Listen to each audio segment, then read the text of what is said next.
안녕하세요. 이렇게 불러주셔서 영광입니다. 많은 분들이 좀 우울하기도 하고 또 많이 조심스러워졌을 것 같기도 합니다. 그래서 호주나 뉴질랜드는 뭐 한 동네에서 확진자 나오면 그냥 그 동네 다 막아버리는, 미국은 듣든 말든 경제는 살리자 이런 식으로 간 국가고요. 유행을 잘 막아서 사망자도 적으면서 경제도 잘 지키면 좋은 거 아닌가요?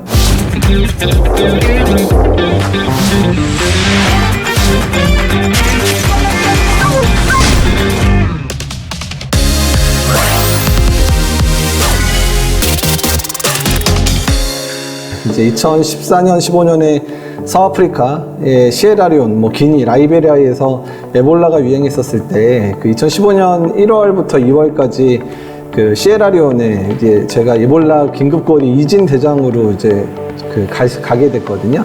2015년에 이제 이 근무 마치고 와서 이제 한 5월 달쯤에 모든 분들이 기억을 하시지만 메르스가 또 시작을 했었죠. 지금도 이 똑같은 장소에서 코로나 환자 현재 치료하고 있습니다. 그러니까 에볼라의 경험이나 메르스의 경험 자체가 이번에 코로나19 대응에 상당히 이제 많이 도움이 됐었고요.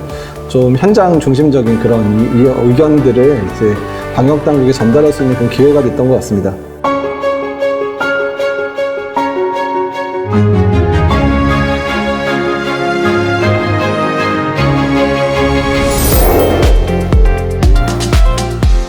하필이면 1차 유행의 이제 내용들을 정리하고 또 1차 유행동을 겪으면서 이게 딱 2차 유행 시작할 때 책이 나왔습니다. 그래서 취약한 부분들이 해결이 거의 안 된 상태에서 2차 유행을 맞았고요. 3차 유행이 지금 시작되는 상황인데 같이 고민을 했으면 좋겠습니다.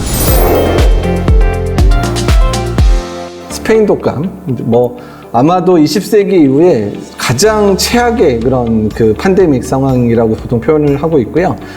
스페인 독감의 교훈 부분들 말씀드릴 때 꼭 보여드리는 그래프인데요. 3월에서 한 6월까지 1차 유행이 있었는데요. 아마도 많은 전 세계 사람들이 방심을 했던 것 같고 1차 유행이 초래할 정도로 엄청난 유행이 발생을 해서 그래서 이때 거의 대부분의 사망자가 이때 발생을 했고요. 이거로 끝난 게 아니라 다음에 봄에 한 번 더 유행을 했거든요.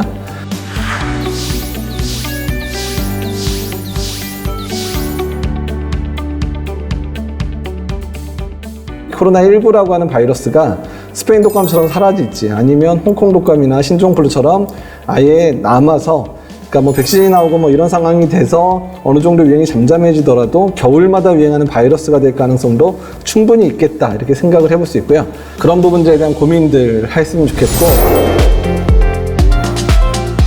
특히 뉴질랜드 같은 경우는 엄청나게 처음부터 통제를 엄격하게 하고 한 동네에서 환자 발생하면 거의 우리나라의 구에 해당되는 동네를 다 락다운 시키면서 이동 제한을 했기 때문에 지금 거의 확진자도 안 나타나고 조금 자유롭게 생활을 한다고 얘기는 나오는데 근데 그 기간 동안 이제 뉴질랜드가 겪었던 것들은 경제 성장률이 거의 마이너스 10% 정도까지 떨어졌거든요. 우리나라처럼 개방 경제를 하고 있는 국가나 이제 제조업과 서비스업 위주의 국가들 같은 경우에 있어서 완전히 틀어막으면 경제가 완전히 더물어질 거고요. 그렇다고 완전히 경제만 이렇게 한다 그러면 우리나라 인구 대비의 밀집도가 높기 때문에 엄청난 환자가 사망자 발생을 할 거기 때문에 어쩌면 우리나라는 상당히 힘든 구조의 경제 구조를 가지고 있는 국가일 수도 있거든요. 그러니까 어쩔 수 없이 방역하고 경제를 정말 살얼음판이지만 잘 이제 균형을 맞추면서 가는 게 가장 중요한 국가 중에 하나입니다.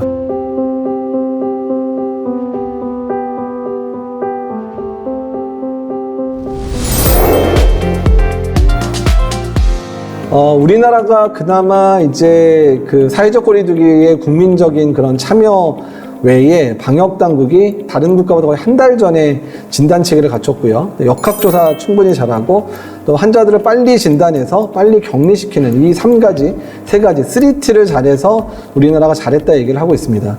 그리고 하나 더 있다면 우리나라 의료체계 전국민 의료보험 때문에 이런 의료 접근성이 뛰어나다 보니까 본인이 이제 증상이 코로나 증상이 맞는데 이제 치료비나 이런 거 걱정 때문에 병원에 안 오는 이런 환자는 없게 만든 거죠. 이런 부분도 의료진들이 아주 헌신적으로 있다는 거고, 스트리트보다 더 중요한 거에 해당되는 부분들은 질병관리청으로 승격이 됐죠. 질병관리청의 투명한 리더십 그리고 커뮤니케이션.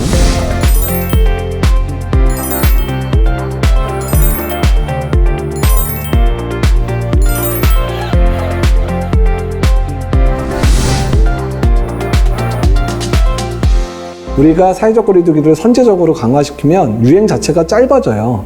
그렇게 되면 우리가 사회적 거리두기 단계를 다른 국가보다 먼저 낮출 수 있고, 그러면 그때 경제를 회복할 수 있는 많은 방법들을 동원하고 그 상황을 잘 유지할 수 있는 방법들을 잘만 개발을 찾아낸다 그러면 어느 정도 경제도 안정되고 그 다음에 예측 가능한 거죠.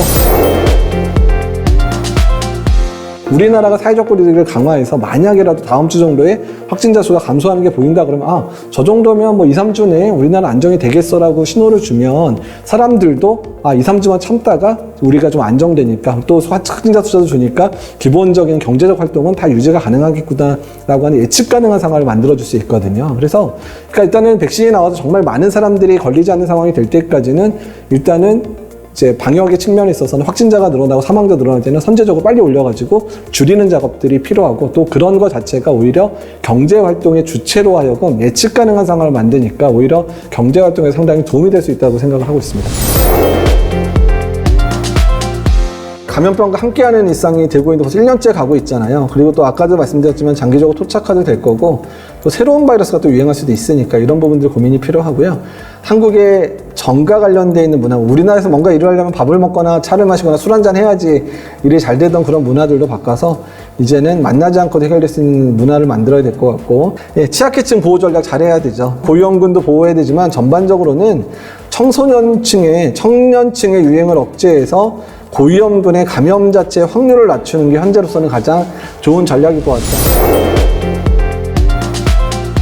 지금 3차 유행이 시작된 마당에서는 균형을 얼마나 그래서 좀 이게 안 좋을 때는 방역을 좀 더 강화시키고, 그다음에 상태가 나아지면 이제 경제 살짝 강화하는 이 균형점을 얼마나 잘 찾아가고, 더 중요한 건 이제 이번에 다시 3차 유행이 안정이 됐더라도 1단계 상황인 그 상황에서도 얼마나 안정된 상황으로 운영을 할 거냐. 그 1단계 상황을 충분하게 유지할 수 있도록 어떤 노력을 기울일 건가에 대해서 집중을 해야 되는 부분이거든요. 그 균형점을 잘만 맞춰서 갈 수 있게끔 전 국민 노력하고 정부도 노력을 한다면 백신을 많은 국민이 맞을 때까지 적어도 한 1년에서 1년 반 정도 기간 동안 지금껏 노력해왔던 것들 잘 지켜간다 그러면 경제와 방역의 두 마리 토끼를 잡을 수 있는 몇 안 되는 국가로 남을 수도 있다는 생각이 듭니다.